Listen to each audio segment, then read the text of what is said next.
7월 17일 로마서 7장 1절에서 6절까지의 말씀입니다.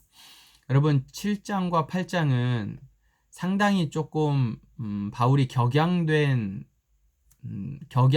모습이 보여요. 그러니까 좀 이 뉘앙스를 좀 알고 7장 8장을 조금 하셔야 되는데, 묵상을 하셔야 되는데, 자, 1장에 서론과 함께 하나님의 의가 나타났고, 2장 3장에 보면 이방인의 죄, 유대인의 죄, 그리고 온 인류의 죄, 그리고 3장 말미에 이제 하나님의 의가 나타났잖아요. 자, 이것을 주장한 다음에 이 주장에 대한 근거로 4장에 아브라함의 이야기를 했어요. 그러니까 율법이 아니라 믿음이다라고, 이제 왜 하나님의 의가 나타나는 건 율법이 아니라 믿음이니까. 그래서 4장에 보면 아브라함을 근거로 들었고, 5장에 보면 아담을 또 근거로 들었단 말이죠. 그리고 나서 이제 6장, 우리가 언제부터죠? 7월 15일부터 살펴봤던 건 이제 조금 더 깊이 있게 들어간 거죠. 죄에 대해서 죽고 하나님과 함께 합하고 예수와 함께 합해서 우리가 다시 살아났다. 그리고 이제는 죄가 어제 거죠. 어제 죄가 영향을 미치지 못한다. 왜? 죽었으니까. 그래서 우리는 율법 아래에 있지 않고 은혜 아래에 있는다 라고 이제 이야기를 합니다. 그래서 6장까지는 그래도 조금 더 신중하면서도 조심스러운 표현이었는데, 7장 8장은 아주 강해요. 아주 강렬한 어조가 들어갑니다.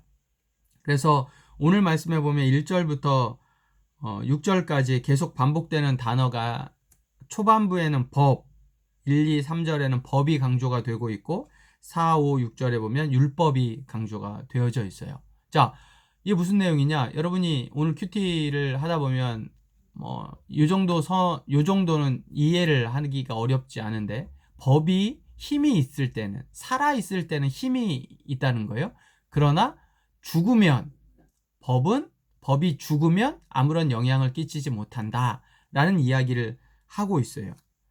그리고 나서 이제 4절부터는, 그러면 이 율법도 마찬가지라, 율법도 예수님이 살아서 예수님이 오시기 전에는 이 율법이 힘을 발휘했지만, 그러나 예수님이 십자가에 못 박혀 죽어주셔서 대속죄물이 되어주신 이후에는 이 율법은 힘이 없다라는 거예요. 율법에 대하여 죽임을 당하였다. 뭘로?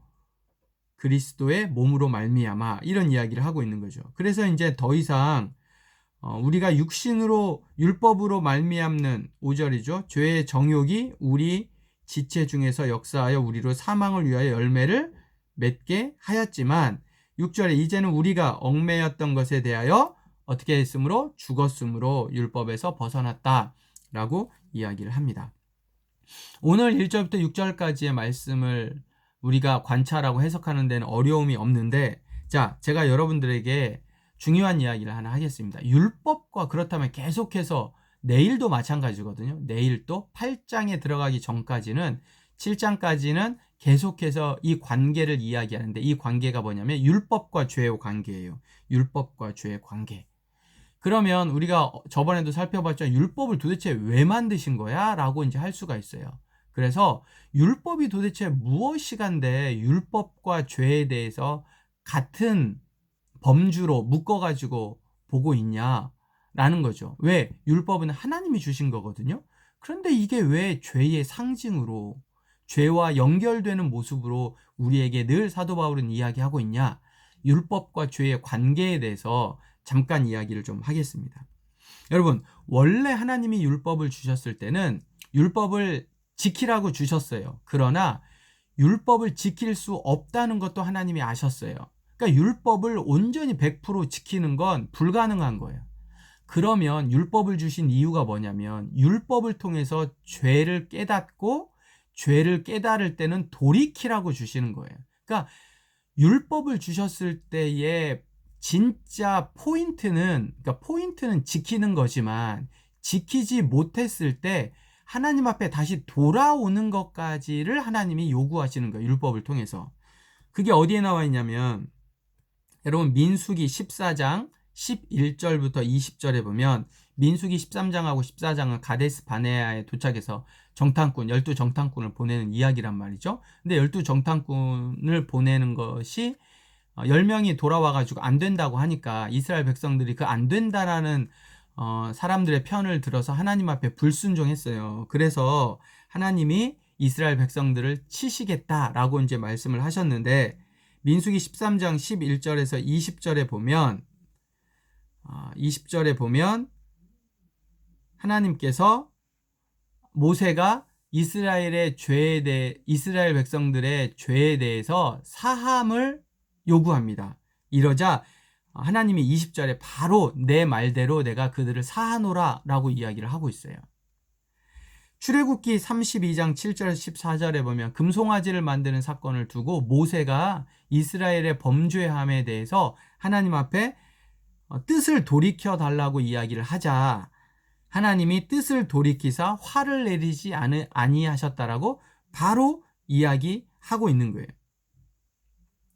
그렇기 때문에 실상은 율법 자체가 또 어디에 보냐면 신명기 4장 25절에서 31절, 그 다음에 신명기 30장 1절에서 4절에 보면 율법을 주실 때 하나님께서 네가 이 말씀을 잘 지켜라. 그러나 만약에 율법을 지키지 못했더라도 내게 돌아오면, 하나님 앞에 다시 돌아오면 내가 사해 주겠다라는 메시지가 신명기 4장 25, 31, 신명기 30장 1절에서 4절에 나와요.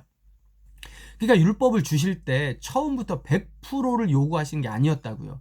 혹시나 율법을 지키지 못하면 걱정하지 말고 다시 내게 돌아와서 회개하고 하나님 앞에 회개하고 다시 회복을 받으라 라는 메시지를 분명히 주셨단 말이죠. 그리고 제가 전에 얘기했던 것처럼 출애굽기 32장 금송아지 사건, 민수기 14장 가데스 바네아 정탐꾼 사건을 통해서도 보면 모세가 죄를 자복하고 이스라엘의 죄를 자복하고 하나님 앞에 용서를 구하면 하나님이 바로 내 말대로 사하노라, 그 다음에 뜻을 돌이키사 화를 내리시지 아니하셨다라고 그렇게 말씀하시는 거예요. 또 대표적인 예가 다윗입니다. 다윗이 그렇게 하나님 앞에 범죄했지만 그럼에도 불구하고 진정으로 회개하면 하나님이 다 용서해 주셨어요. 이게 율법이에요. 이게. 그런데 이스라엘 백성들은 어떻게 율법을 썼냐? 무조건 율법을 100% 지켜야 된다라고 생각을 했고, 지키지도 못했으면서 자기들이 지켰던 것처럼 이렇게 외식하는 모습으로, 예수님이 그래서 외식하는 자에 대해서 이야기하시잖아요. 복음서에 보면 그런 모습으로, 그러니까 죄를 지었으면 하나님 앞에 회개하고 돌아오면 되는, 내 연약함을 알고. 근데 그렇지 않았다라는 거예요. 이게 죄가 이것을 붙잡고 이것을 알고, 인간의 내면의 이 연약함을 알고 죄가 끌고 오는 거예요. 어디로? 회개하지 못하도록, 하나님께 가지 못하도록 율법에 매여 있는 사람들에게 이 죄가 아주 강력한 힘을 가지고 하나님께 가지 못하도록 끌고 가는 거예요. 그리고 율법에 매여 있게 하는 거죠. 율법을 지키지도 못하는데 율법을 지켜야 된다라는 그 매여 있는 것에 죄가 강력하게 율법을 중요하게 여기는 사람들을 묶고 가는 거예요. 그러니까 이 죄의 강력함을 예수님이 십자가에서 깨트리신 거죠. 깨트리신 거예요. 그래서 죄가 더 이상 힘이 없어요. 그래서 율법에 놓여 있거나 율법에 놓이지 않았거나 이 사람들을 더 이상 죄가 끌고 갈 수 없어요. 죄가 끌고 간다는 건 하나님으로부터 반대 방향으로 끌고 가는 거예요. 죄가. 이래서 율법과 죄의 관계가 이렇게 됩니다. 근데 이 관계를 예수님이 십자가에서 단번에 끊으셨죠. 왜? 예수님이 십자가에 못 박혀 죽어주심으로 죄를 사해 주시는 거예요. 그러므로 더 이상 죄가 힘이 없는 거죠. 죄에 대해서 죽었으니까, 예수님이. 그리고 다시 부활하셨으니까. 이 사실이 여러분 율법과 죄와의 관계입니다. 그래서 우리는요, 오늘날 우리도 마찬가지예요. 여러분, 죄인이에요, 의인이에요? 의인이에요. 우리가 죄를 짓고는 있지만 이 죄가 우리를 끌고 갈 수는 없다니까요. 우리에게 영향력을 미칠 수는 없어요. 왜? 내가 하나님 앞에 다시 나아가서 예수 그리스도를 통해서 회개하면 되거든요. 내 연약함을 고백하면 되거든요. 내가 별 볼 일 없는 사람이라는 생각이 있지만 그럼에도 불구하고 주님 앞에 가서 내가 별 볼 일 있는 사람이라고 이야기하는 거예요. 왜? 하나님이 우리에게 그렇게 말씀해 주셨으니까. 이게 믿음인 거예요. 그래서 죄가 우리를 틈타지 못하도록 해야 돼요. 죄가 우리를 지배하지 못하도록 해야 된다고요.